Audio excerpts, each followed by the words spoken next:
And here we are, episode 2. We're starting dataDyne investigation. Riding down an elevator. A turn, hut! Yes, sir. Sir? Huh? He kind of looks like Patrick Stewart.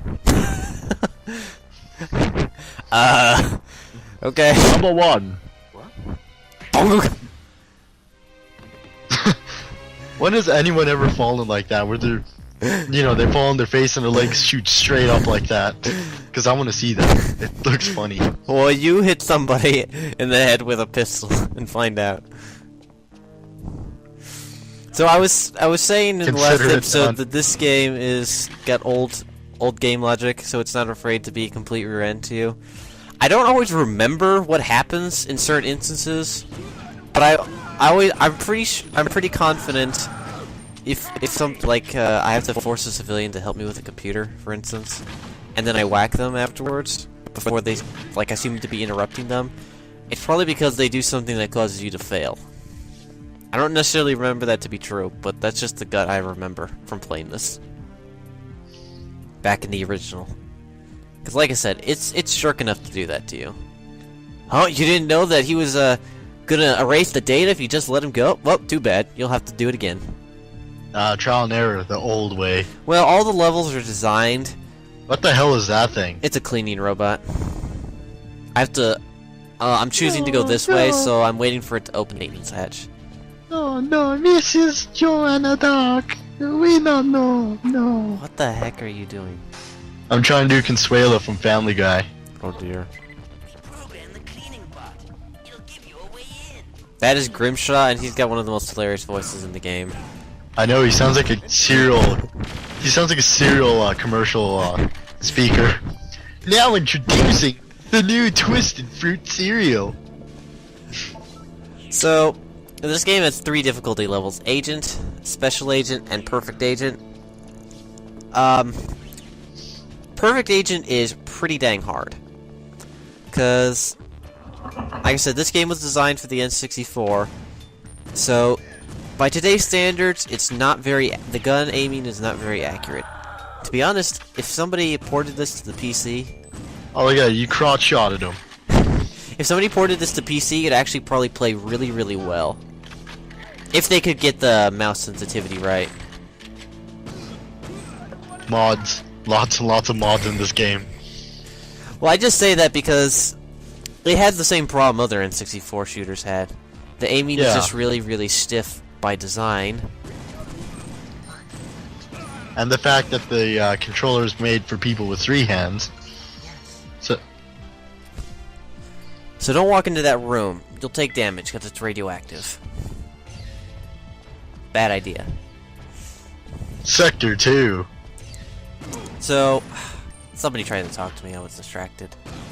So yeah, and since I turned off auto aim, which is more like a super sticky aim, if you're anywhere near a target, it will go to their center of mass. Which is helpful when they're sideways, because enemies shooting at you sideways are pretty hard to hit. They have because they have a thin profile, and the arm... This game actually does have 3 damage zones: head, body, and limbs. And limbs do the least amount of damage. Slowly going down. Yeah, it takes about 2 shots on a body, but it would take about 3 to 4 on a limb. Yeah, so I have to pick up all the experimental weapons. Which, well, not experimental weapons, experimental devices. One of them happens to be a gun. Which is nice. Yeah. Though I don't think I use it. Well, why would you need anything more experimental? You have a Nokia cell phone on you. I have a Falcon 2. Which is a pretty accurate pistol. 1911. 1911. It's a pretty accurate pistol, man. It's got a laser sight. Well, it's got a laser dot, sorry. Well, I have shot 1911s, and they're really nice. It also has a really, really fast reload. So, I look like I do pretty well in these beginning levels, but Perfect Agent is still not to be trifled with. Look at it this way. That roll was so unnecessary. Hey, that with an aiming system this stiff, that could get him out of the way. Yeah. Um. Down the experiment. I'll shut it down. I'll shut it down. He sounds like such a bitch. He's a scientist. What do you expect? Okay. He sounds like so think about it. Well, LJ, I was talking about how the concept of the megacorp or hypercorporation, which is the term I'll be using, since that's what they refer to in game. Think of it this way: that scientist had 2 guards in his lab just watching him.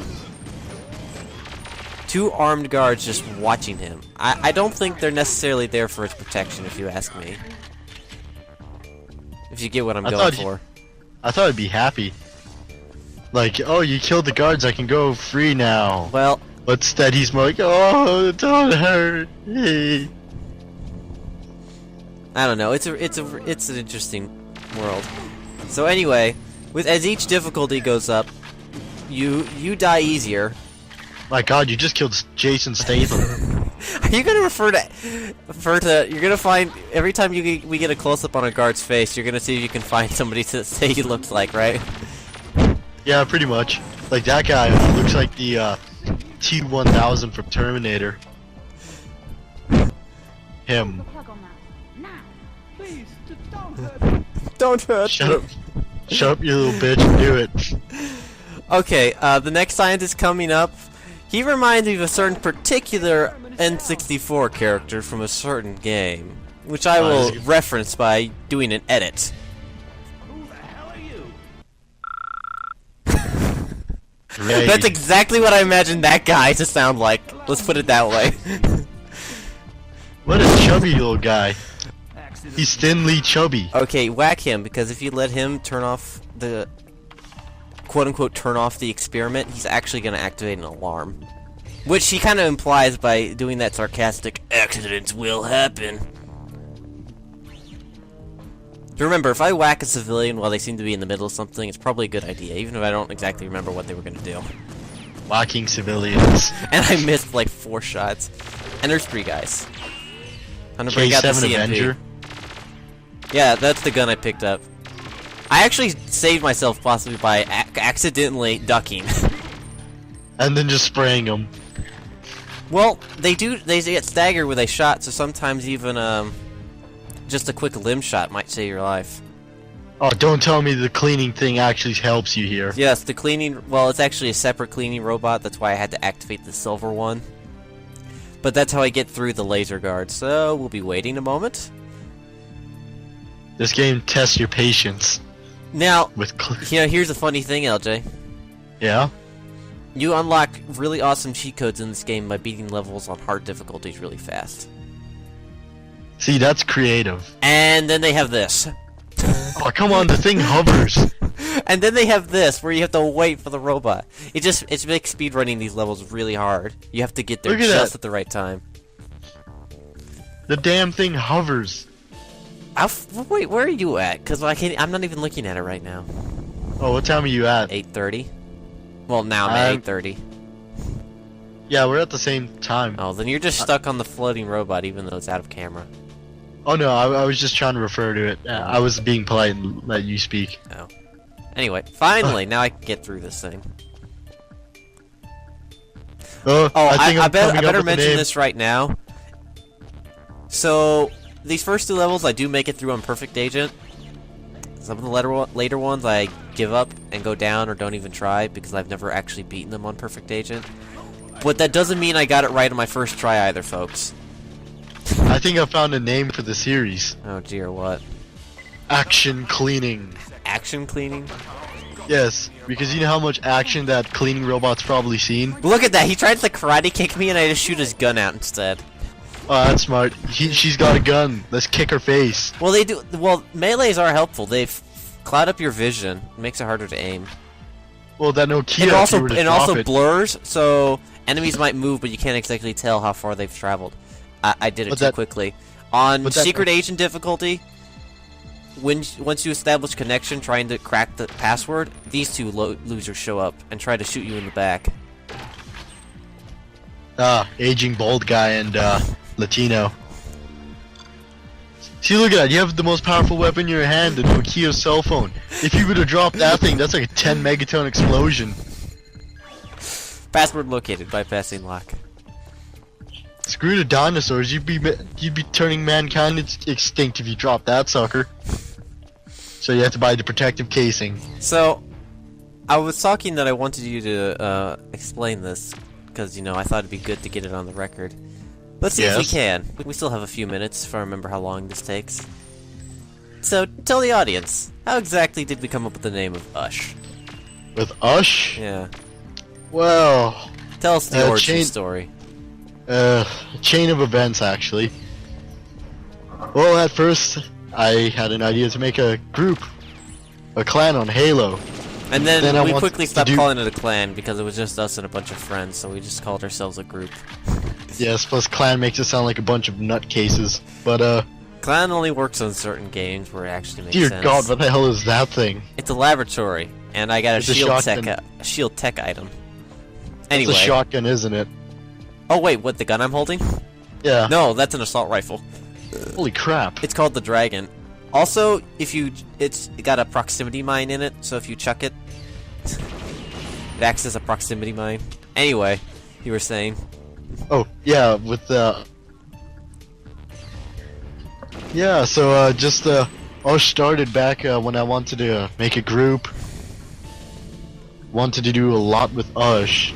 But throughout all of high school, it was just mainly concepting and what I really want from Ush. And, how I came up with the... see, there's another dick move it does. Puts a auto turret on the back of one of those things. But I like the game either way. Dr. Carroll? Anyway. But, Dr. yeah, how I came up with the name? Yes, all clear. Dr. Carroll, the guy we're looking for. Oh yeah, how I came up with the name? Boom! It's a computer. What's up? I'm a flying computer. Or Sapiens, as they prefer to call it in the universe. I keep distracting you. I guess we'll finish this now that the episode's over. No other distractions are available. She's like, what am I looking at? But, yeah, I came up with the name. I wanted a 4-letter name, so I just made up something random. And just for reference, just because, the service tag in Halo is only 4 letters. Yeah, plus I was in German class, so I just figured, let's go with Ush. So then I started going with everything Ush. Then I found, then one of my favorite bands had the name Ush, and the whole time I was thinking, damn, no trademark issues, no trademark issues. Well, yeah, it was. Didn't you say it's also the name of a town? Oh yeah, it's also the name of a town, Ush. So, in theory, you couldn't trademark it. Exactly, so I'm safe here. Besides, we're also in America. North America. Well, what I mean by that, as an example, Resident Evil is actually Biohazard in Japan, but they couldn't trademark it in the whole world, so they had to go with another title for outside of Japan. But I'm pretty sure it's still Biohazard inside Japan because they can trademark it in Japan. Oh yeah, it is Biohazard still. But because they couldn't get it, especially in North America, they couldn't get Biohazard. That might be the only place they couldn't because there was a band that had that trademarked. Man, I wonder how much they're making in royalties. Well, they're not getting anything because it's not trademarked in America. Oh. That's why they went with Resident Evil outside of Japan because they couldn't get it trademarked in America, so they would just. And since English is one of the largest languages spoken outside of Japan, obviously, where the company originated from, so that's the story anyway. But that's an example. I don't know. Maybe they can trademark Ush, but aren't they a German band? Finnish. Finnish. So they keep the trademarks different for different countries. So because otherwise there's not really any international trademark organization as far as I know. And even if they are, it'd be too hard. It'd be too hard. They could keep trademarks per countries or regions or something. Yeah, then quite recently because some things don't even go very far. So if you trademarked it, it's like, oh, sorry, it's trademark, but they only exist in Alabama. Sorry. See, yeah, and quite recently we found that Ush TV, for instance, in Germany. Yeah. Well, maybe we'll have to change our name, but it'll be sad if it happens. It would. I like the word Ush. It's nice and simple. Anyway, let's move on to part 3. Now we have a flying computer. Oh wait, no. I'll think of something juicy next episode Oh dear. for a name.